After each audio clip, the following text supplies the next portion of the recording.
Hi there, I'm about to give you a walkthrough of my 2019 Dodge Ram Promaster 2500. I'll try and do a detailed yet short and to the point video, so here we go. It is a used vehicle. It is 3 years old, 2019, so as with any used vehicle, there's going to be some wear and tear, but this van has really no dents or dings. It does need washed. You can see the dirt on the white, but that's winter in Montana. And I'll take a look at the interior in just a minute, but just showing you the outside of it. That antenna on top is the cell phone booster.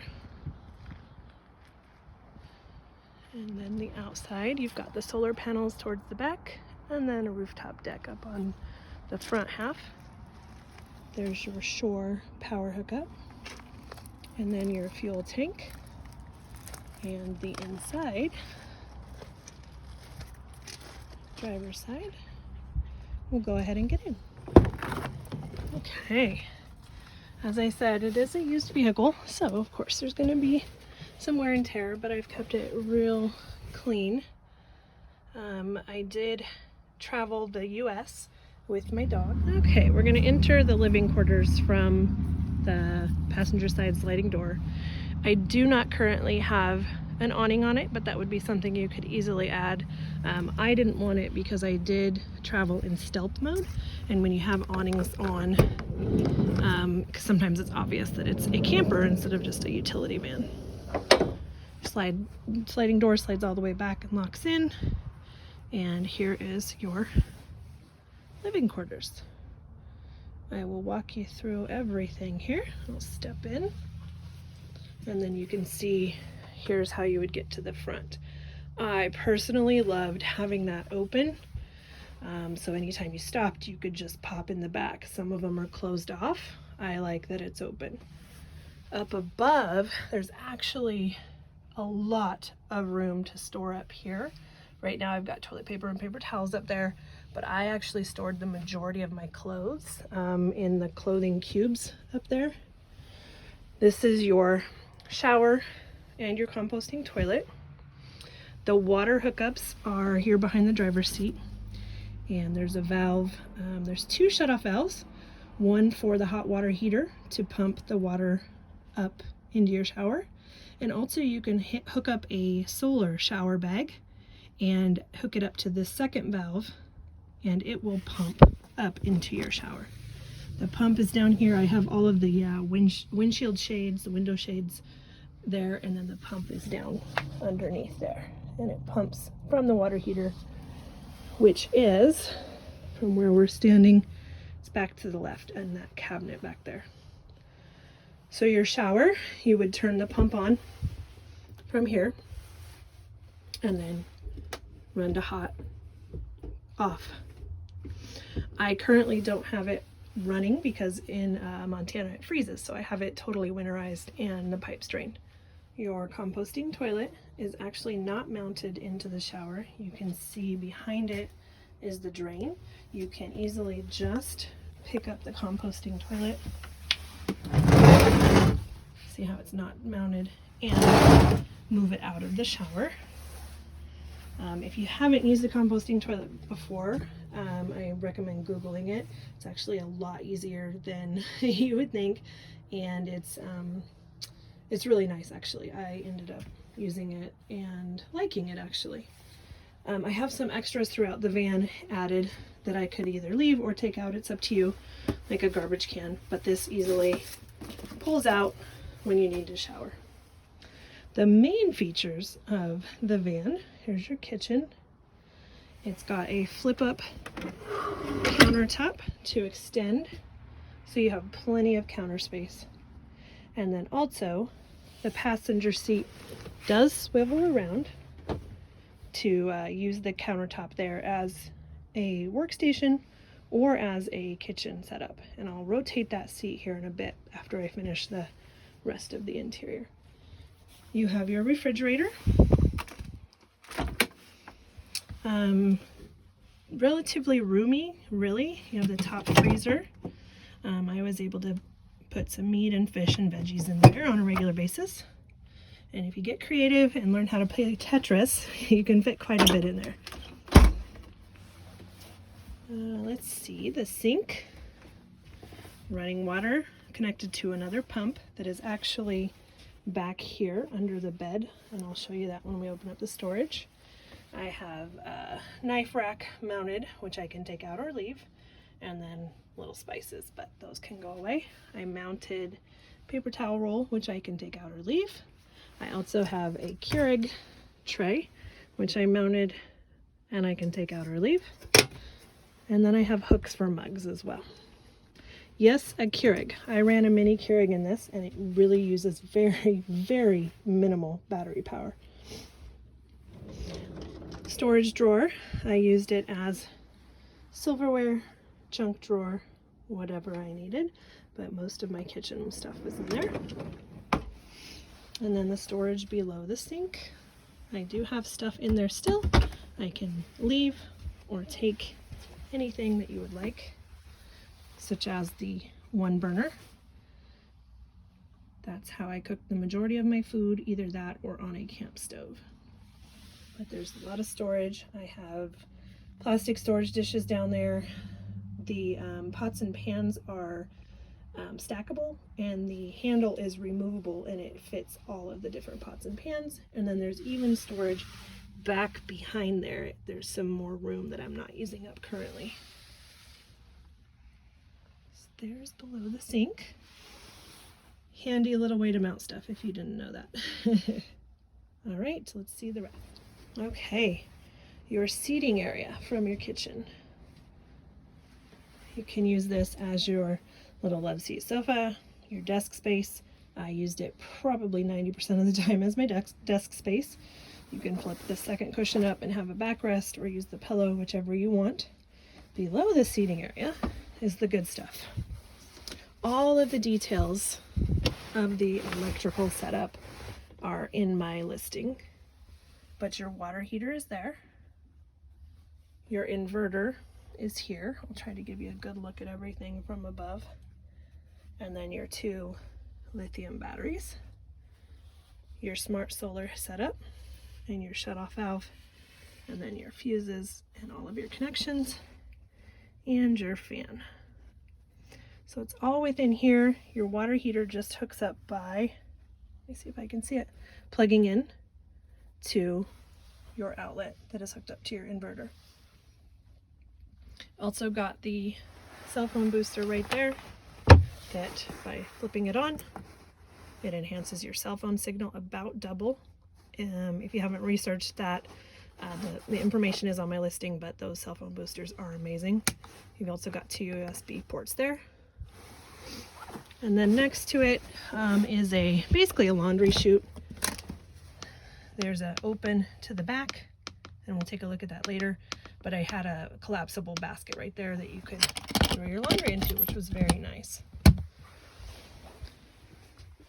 I've installed a little bit of shelving. If you like it, I'll leave it. If not, I'll take it out. Your water level there, it is exactly totally as empty as it looks right now, but it is a 40-gallon freshwater tank. I've also got a GoV in here, which is your thermostat. You can connect it to your cell phone via Wi-Fi, and it will alert you if your temperature falls below or goes above, whatever your parameters are.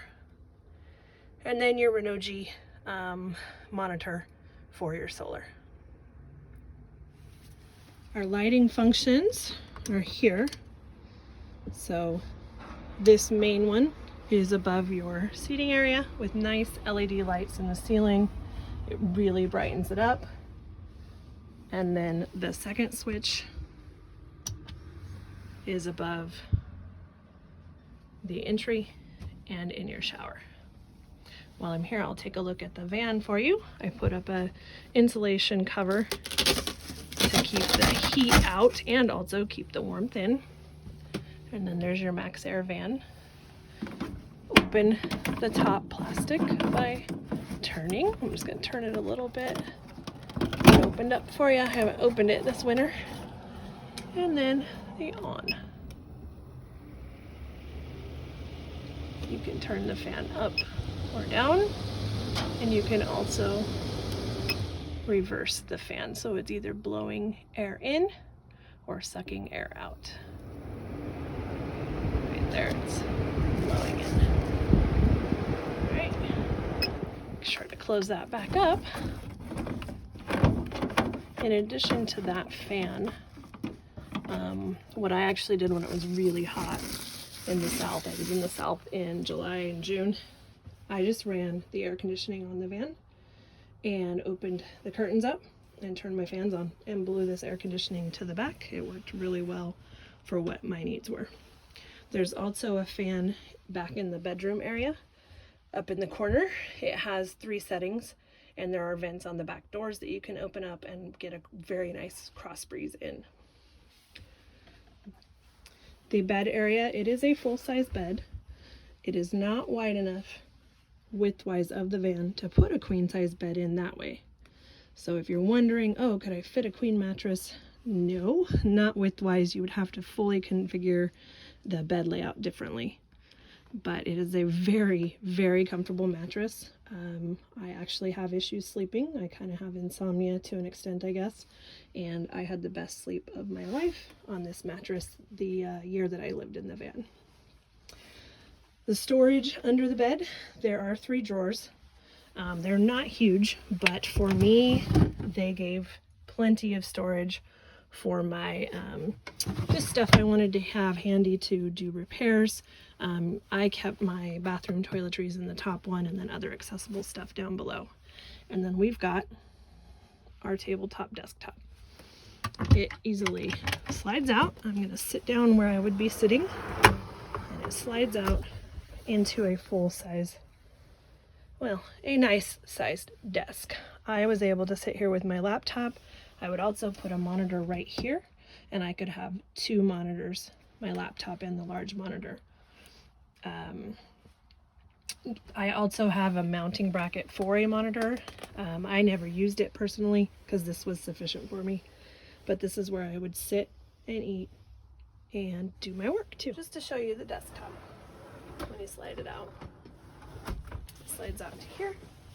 You could work with your laptop here. It's actually pretty comfortable considering the compact space. And slide it right back in. The high bed was kind of a trick to get in and out of until you got used to it. You could put a stool down below, which I do have a stool that I used for getting in and out of the van when I was parked somewhere for a while. But to get into the bed, I would just easily step here and hop right up. It worked well, and even my dog was able to get up that way too. The bed is, as I said, very cozy, and it's just really comfortable once you get up in there. Okay, so there's the bedding. I could take it or leave it, whatever you would like. I personally like the calming gray colors. For storage in the bed area, I put in these shelves. They are very sturdy. The only thing is you can't put tall stuff on because they fall off the top, but I also hung a little bag from the bottom there, and that's where I kept like my socks and stuff. Up above, you have a cabinet. I had 4 baskets that fit in there, and I would just slide out what I needed. You'd maybe put your day or two's worth here, your pajamas here, something like that, and you could access your clothes really easily. And then I added a little basket here. Take it out or leave it just for storage, my glasses and that kind of thing. So that's the van, the interior portion. I don't think I've missed anything. Oh, your flooring is your laminate flooring. I have a rug there. I've gone through a couple different rugs, just bought cheap ones and replaced them instead of trying to get an expensive one. But there's a good wide angle lens view. Okay, so now we're going to take a look at the storage area under the bed, also known as the garage in the van world. You can see both doors open up wide. I had storage hanging from each side, and there's also insulation on there. This is how the previous owners had it set up, and I just left it. I didn't want to change anything or add any additional energy or money into it, and it worked sufficiently for what I needed. The curtains are there also for looks, to kind of keep some privacy, make it cozy while you're in there, but also it helps keep the heat out and the cold out. They slide open, and then you've got your storage. I've got some quite a bit of stuff still left in here. Some of it I will not be leaving, but some of it I'm open to leaving. I've got leveling blocks. Those things were amazing. The collapsible ladder that actually extends up so you can get up on the rooftop deck. And then this is just a cover over this wheel well to protect for, not protect, but to add an extra sound dampening. And then the freshwater tank is over here on the right hand side. There's your 40 gallons. Your pump up in there goes to your sink. And then the water line runs over to the water heater, which then goes to your shower. That is the backside of the chest of drawers from the front part.